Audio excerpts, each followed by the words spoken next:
San Francisco Remedy. When the White House of Virginia City, Nevada burnt down, I lost my home, my happiness, my health and my trunk. The loss of my home and my happiness was not a problem. A home without a mother or a sister who care for you isn't really a home. The loss of my happiness was not a problem either.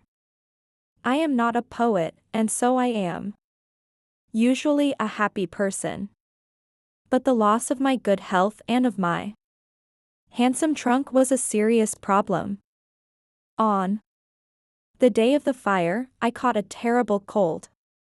The first time I began to sneeze, a friend told me to put my feet in hot water and then go to bed. I did this. The next day, another friend advised me to take a cold shower. I did this too. After an hour, another friend told me to eat a big quantity of good food. So I went to a new restaurant and started to eat everything I saw. The owner of the restaurant asked me if the people of Virginia City often had colds. I answered that they did.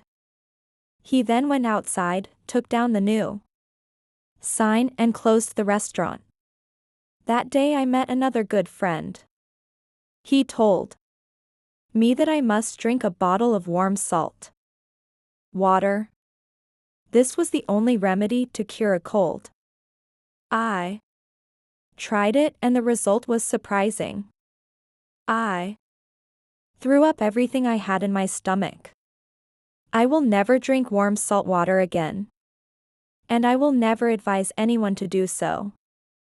I prefer being in a California earthquake than drinking a bottle of warm salt water. This horrible remedy did not cure my cold. And it made my stomach sick for some time. I continued to sneeze violently, to blow my nose and to destroy handkerchiefs. My suffering grew. One day I met a woman who appeared to be 150 years old. She came from a deserted part of the far west, where there were no doctors. She had years of experience helping sick people. She prepared a special mixture of molasses, aquafortis, oils, and other strange drugs. She advised me to drink a glass of this mixture every 15 minutes. I only drank one glass of the mixture.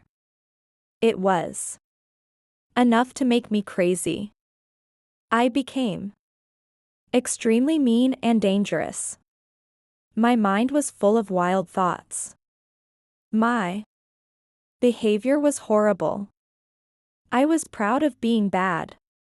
After a few days, the effect of the horrible mixture passed. I felt a lot worse. My cold passed from my head to my lungs. I coughed every moment of the day and of the night. It was impossible to sleep. The sound of my voice frightened me. I got worse every day. An old friend recommended gin. I drank it. Then I drank gin with molasses. Finally, I added onions. So I had gin, molasses, and onions. The smell of my breath was terrible. I decided to travel to the countryside to improve my health. I went to Lake Bigler with my friend, Wilson. We traveled in a comfortable Pioneer coach. At Lake Bigler we fished and sailed on the lake. We hunted for hours in the woods.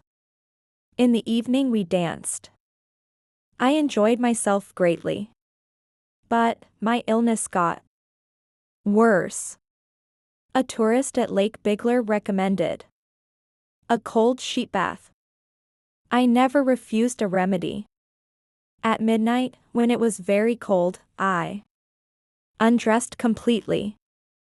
I covered my body with a wet, ice-cold sheet. I kept the sheet on my body for a long time. It was the worst experience of my life. The wet, ice-cold sheet made my blood freeze and made my heart stop. I thought it was time for me to die. Never take a sheet bath, never. This is my advice to everyone. My condition got a lot worse. Other people recommended other remedies. Not one of these remedies cured my cold. After a week at Lake Bigler, I decided to go to Steamboat Springs. I thought that the hot baths there were good for my health. They were not. While I was at Steamboat Springs, I tried several different remedies. But I just got worse and worse. I was desperate. I finally decided to visit the city of San Francisco. The day I arrived, a woman at the hotel told me to drink a bottle of whiskey every 24 hours. A dear friend, who lived in San Francisco, recommended exactly the same thing. A bottle of whiskey every 24 hours.